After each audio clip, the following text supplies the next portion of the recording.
Kaixo egunon, Maitane Krutxaga naiz, aurre inprimaketa digitaleko eta argitalpen eta multimediakoen diseinu eta edizioko zikloen irakaslea. Eta lehenengo bideo honetan azalduko dut lehenengo dalkedako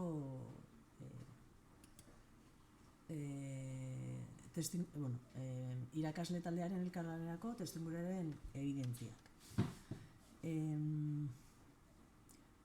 Ziklo bakoitzean aurre inprimaketa digitalean lehen mailan eta bigarren mailan ematen dut modulo bat bakoitzean, eta argitalpen eta multimediakoen diseinu eta edizioan bigarren mailan ematen dut nire modulua.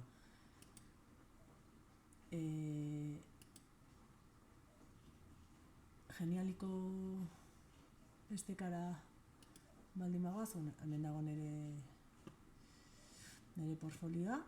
Eta, irakasleare taldearen elkarlanerako testuinguruan, lehen atazan,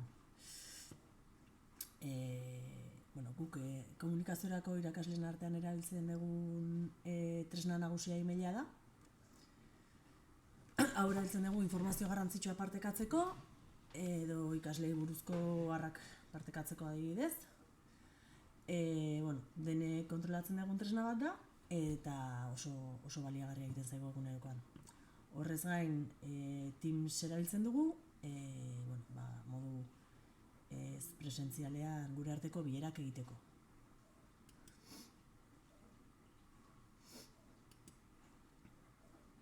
Elkarlanerako berriz, gehien erabiltzen dugun tresna Drive da. Hemen erronkak lantzeko eta jarduerak antolatzeko espazioa dauzkagu, eta hau da gehien erabiltzen dugun tresna. Horrez gain, badaukagu nube.zenpro.es sistema, eta honek ematen digu aukera zentroaren sare lokaleko artxiboetara online sartzeko. Orduan, edozein kasutan, etxetikan lan egiteko orduan, beti daukagu eskuragarri gure dokumentazioa. Esan beharra dut ere, honek autentifikazioa eskatzen duela 2 pausotan.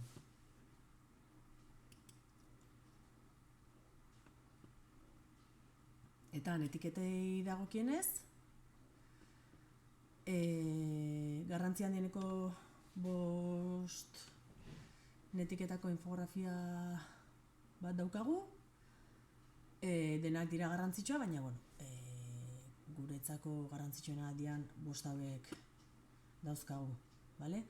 Orduan, hauek izango dira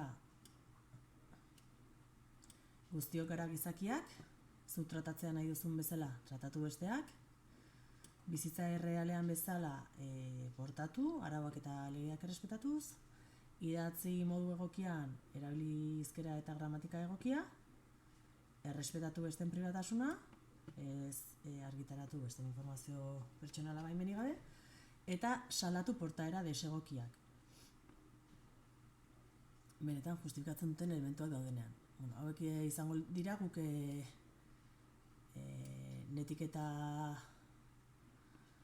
gure etiketak edo gure interneteko estiloa arauak.